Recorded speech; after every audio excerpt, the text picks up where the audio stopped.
윤석열 정부가 위기 모면하라고 마약 수사를 이슈로 덮는 것 아니냐. 최근 야당 몇몇 사람 중심으로 이런 의혹들이 제기됐고 어제는 그 중심에 민주당의 중진 안민석 의원이 있었습니다. 어제 국감 자리에서 한동훈 장관이 이렇게 말을 했습니다. 최근에 연예계 마약 사건 관련해서 안민석 의원이 안동의 음모론을 가져왔어요. 우리 사회 곳곳에 퍼지고 있는 이 마약 사건 검거가 뭔가를 덮으려 하는 의도가 있다는 거예요. 어떤 근거나 증거가 있습니까?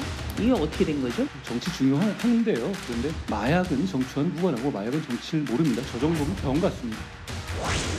한동훈 장관께서 병이라고 해버리면은 더만 이게 지나친 답변이라고 생각하나 위원장님 그건 아닌 것 같습니다. 아무리 어떤 부분이 사실과 다르더라도 지나치다. 병이라고 그러면 무슨 병인가 그게 거짓말하는 병인가 이렇게 이제 되지 않습니까? 장관도 정무직으로서 본인 책임하에 발언하고 뭐 그러지 않겠습니까? 그런데 좀 과하지 않습니까?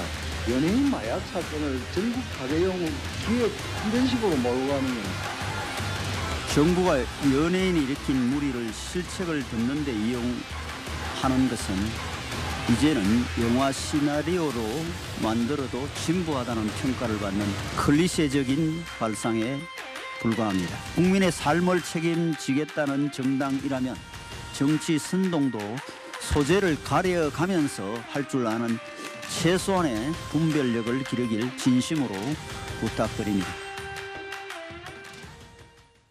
정혁진 변호사님, 네네. 영상 저희가 쭉 봤는데 한동훈 장관 말 맞다나 정말 저 정도면 병인 겁니까? 병이죠. 제가 봤을 때 인정을 하는데 그런데 저는 한동훈 장관의 말에 동의하지 않는 부분이 생겼어요. 어허. 어떤 부분이냐면 한동훈 장관 조금 전에 저기 보였을 때 마약은 정치를 모른다라고 그랬잖아요. 제가 봤을 때 마약하고 정치하고 관련이 있는 것 같아요. 마약류 범죄 개수라고 하는 그 지표가 있거든요. 예. 이게 20 이하일 때 마약 청정국이 되는데 우리나라는 지금까지 쭉 마약 청정국이었다가 언제부터 마약 청정국이 되지 않았나? 2015년부터 그때 이제 인덱스가 23이 나왔단 말이에요. 그러다가 갑자기 마약 그 범죄 개수가 확 늘어난 시점이 있었어요. 그게 언제냐면 2020년인데 2020년에 갑자기 35로 그냥 50% 이상 확 뛰었단 말이에요. 그런데 그 사이에 어떤 일이 있었는가? 2018년에 마약을 총괄하는 대검의 강력부를 폐지를 해버렸어요. 그다음에 2020년에는 심지어 어떤 일까지 있었냐면 그중에서도 마약만 전담하는 대검의 마약과까지 폐지를 했단 말이죠. 그러니까 마약 범죄가 확 늘어나지 않았겠습니까? 왜 그러냐면 이거는 시장에다가 어떤 시그널을 보여주냐면 앞으로 그 검찰에서 마약에 대해서 느슨하게 대하겠다 이런 시그널을 보여준 거 아니겠습니까? 그러니까 이제 마약이 이렇게 늘어났는데 거기에 대해서 그 당시 장관이 누구였냐면 추미애 장관이었단 말이에요. 전 정부 시절에. 전 정부를 통해 가지고 그때 마약하는 사람들이 확 늘어나가지고 지금 이렇게 막 검거가 되는 거 아니겠습니까? 예. 그러다가 2023년 2월 올 2월 달에 대검에서 도저히 이렇게는 안 되겠다 해가지고 마약범죄 특별수사팀을 설치를 하는데 어디 설치하냐면 중앙지검, 인천지검, 부산, 광주 이렇게 네 군데다 설치했단 말이에요. 그 성과가 지금 드러나고 있는데 그럼에도 불구하고 예. 안민석 의원은 뭐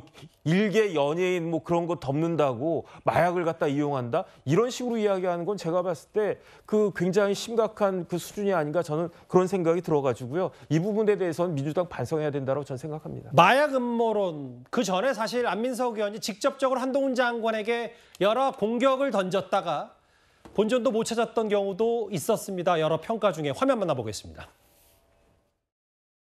제가 사과할 기회를 한번 드리겠습니다. 아니 저는 안민석 의원님한테 그런 식의 훈계를 들을 생각은 없습니다. 사과하십시오. 위원님의 있는 지역구의 국민들한테 욕설을 문자로 보내신 분이잖아요. 그분이 여기 와서 누굴 가르치려고 든다는 거 저 적절치 않다고 봅니다. 사과하십시오. 제가 말씀드렸고요. 예. 자, 사과를 받기 전에는 질의를 하지 않겠습니다. 그렇게 하십시오. 예. 위원님은 윤지호라는 사람을 공익제보자로 추켜 세우면서 공익제보에 대한 어떤 그 제도의 존재 가치를 무너뜨린 분입니다. 그분이 공익제보를 얘기한 저는 위원님께서 질의하시는 내용에 대해서 숭하지 못하는 점이 너무 많다는 점을 이 자리에 빌려서 말씀드립니다. 그 안민석 의원에게 있었던 굳이 과거 논란, 뭐 최서원 씨 얘기나 윤지호 씨까지 거슬러 올라가지 않더라도 어떤 정부가 지금 국정에 대한 여러 위기 상황 타개하기 위해서 덮기 위해서 마약 음모론 터뜨렸다면 그게 누구라도 야당 중진 아니라도 야당 초선이라도 뭔가 근거를 갖고 얘기해야 되는데 그 부분에 대해서는 오늘 이렇다 할 야당의 반응도 좀 없는 것 같거든요. 사실 뭐 안민석 의원님의 이야기가 뭐 민주당의 공식 입장이라고 보기는 어렵기 때문에 뭐 추가로 뭐 근거가 나온다거나 뭐 이러기는 어려울 것 같습니다.